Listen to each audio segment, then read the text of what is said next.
Hello students, we are going to continue exercise 3.5 question number 4 part first. Statement read करते हैं. A part of monthly hostel charges is fixed and the remaining depends on number of days one has taken food in the mess. When a student A takes food for 20 days, she has to pay ₹1,000 as hostel charges, whereas a student B who takes food for 26 days pays ₹1,180 as hostel charges. Find the fixed charges and the cost for food per day. ध्यान से समझना है statement को. Hostel के monthly charges fix हैं, एक महीने का जो भी किराया है रहने का, और इसके अलावा खाने का पर डे अलग से देना पड़ता है. जितने दिन खाना खाओ उतने दिन के पैसे लगेंगे. तो हमें मंथली फिक्स चार्ज निकालना है और cost for food per day, एक दिन का खाने का खर्चा निकालना है. बेस्ड अपॉन टू कंडीशंस, दो कंडीशंस दे रखी हैं.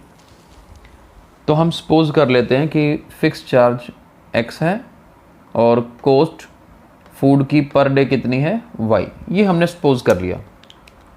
अब कंडीशन 1 देखते हैं. According to condition 1, first condition क्या है? फर्स्ट कंडीशन यहाँ पर ध्यान से देखिए. Student A takes food for 20 days. जो स्टूडेंट A है वो 20 डेज के लिए खाना खाती है, तो ₹1,000 लगते हैं. अब देखो उसके x तो लगने ही थे, महीने का फिक्स चार्ज तो लगेगा ही लगेगा, प्लस एक दिन के खाने का कितना है y. 20 डेज के खाने का कितना होगा? 20y होगा. तो x प्लस 20y कितना दे रखा है? 1000. चलिए एक इक्वेशन बन गई हमारे पास ये वाली. सेकंड कंडीशन देखते हैं. According to condition number 2, second condition क्या कहती है? सेकंड कंडीशन कहती है कि whereas student B who takes food for 26 days. B student 26 days अगर खाना लेता है या खाती है तो कितने रुपए लगते हैं? 1180. यानी कि उसका भी फिक्स चार्ज तो लगना ही था x. इसके अलावा 26 डेज का 26y और टोटल कितना बनता है? 1180. This is our equation number 2. अब हमें इन दो इक्वेशंस को यूज़ करके x और y की वैल्यू निकालनी है. देखिए अब एग्ज़ाम में आप कोई भी मेथड यूज़ कर सकते हो. पेपर में स्टेटमेंट वाले क्वेश्चन में ऐसा कहीं नहीं लिखा होता कि आपने क्रॉस मल्टीप्लिकेशन यूज़ करना है या फिर एलिमिनेशन यूज़ करना है. जो सिचुएशन आपको जैसी आसान लगे वही आप यूज़ कर सकते हैं.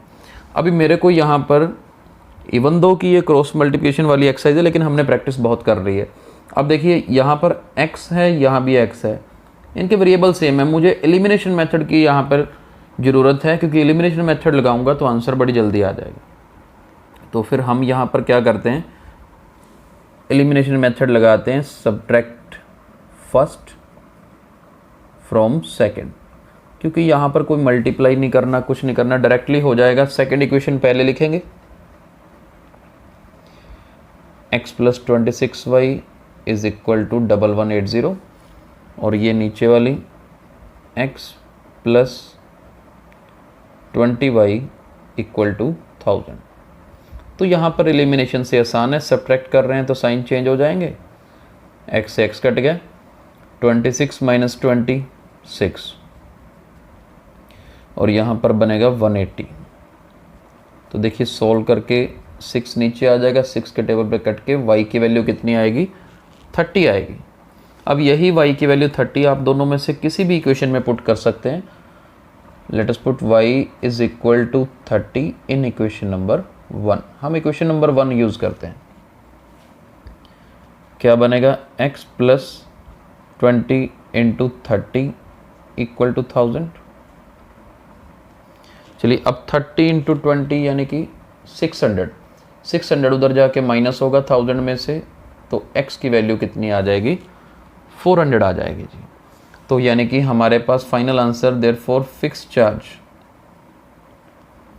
हमारा फिक्स चार्ज x था ना, तो यानी कि फिक्स चार्ज कितना आ गया? ₹400. महीने का 400 रुपये किराया. और cost for food per day एक दिन का कितना 30, यानी कि ₹30। देखिए कैलकुलेशन करने के लिए जो मेथड आपको आसान लगे उसी मेथड को यूज़ कर सकते हैं। चलिए नेक्स्ट पार्ट पे चलते हैं। सेकंड पार्ट के स्टेटमेंट देखिए, अ fraction becomes 1/3 when 1 is subtracted from the numerator and it becomes 1/4 when 8 is added to its denominator. Find the fraction. Fraction निकालनी है हमें। हम एक काम कर सकते हैं, लेट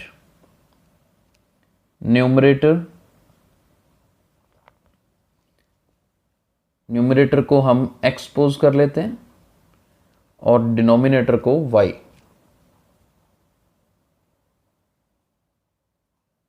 ठीक है, डिनोमिनेटर भी y। देयरफॉर तो फ्रैक्शन क्या बनेगी, fraction will be x upon y। अगर न्यूमरेटर x है डिनोमिनेटर y है तो फ्रैक्शन क्या होगी, x अपॉन y होगी। अब कंडीशंस देखनी है हमें, ऐसे क्वेश्चंस हम कर चुके हैं already. According to condition number 1, a fraction becomes 1/3 when 1 is subtracted from the numerator. 1 numerator से माइनस होने का मतलब x माइनस 1। डिनोमिनेटर के बारे में कुछ नहीं कहा तो मतलब डिनोमिनेटर सेम, और फ्रैक्शन क्या बन जाती है 1/3। क्रॉस मल्टीप्लाई कर देते हैं, इधर ले जाइए 3x minus 3 equal to y, उधर चला जाएगा। अब y को लेफ्ट साइड ले आइए, राइट, तो ये हमारे पास फाइनली इक्वेशन बन जाएगी। सेकंड कंडीशन देखते हैं, according to condition second. Condition second क्या कहती है, it becomes 1/4 when 8 is added to its denominator. यानी कि अब न्यूमरेटर सेम रहेगा, डिनोमिनेटर में 8 ऐड हो जाएगा, तो फ्रैक्शन क्या बनती है 1/4। अब इसे भी क्रॉस मल्टीप्लाई करते हैं, 4 को x से मल्टीप्लाई करेंगे तो 4x equal to y plus 8। तो यहाँ से इक्वेशन बन गई, y लेफ्ट साइड आएगा माइनस का हो जाएगा, राइट साइड में 8 रहेगा।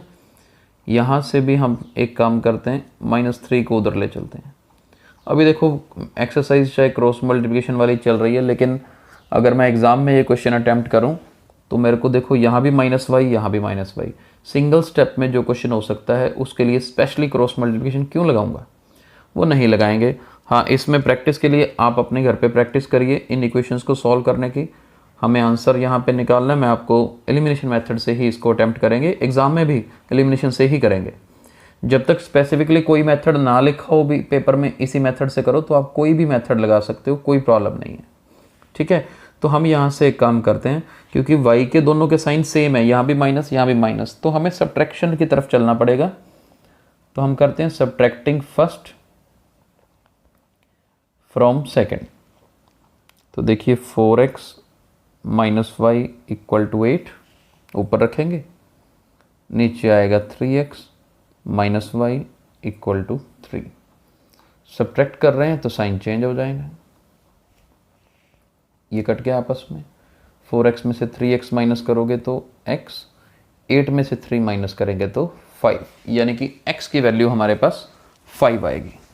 अब इसी x की वैल्यू को पुट x इक्वल टू 5 इन, आप किसी भी इक्वेशन में पुट कर सकते हो, चाहे फर्स्ट में करो चाहे सेकंड में।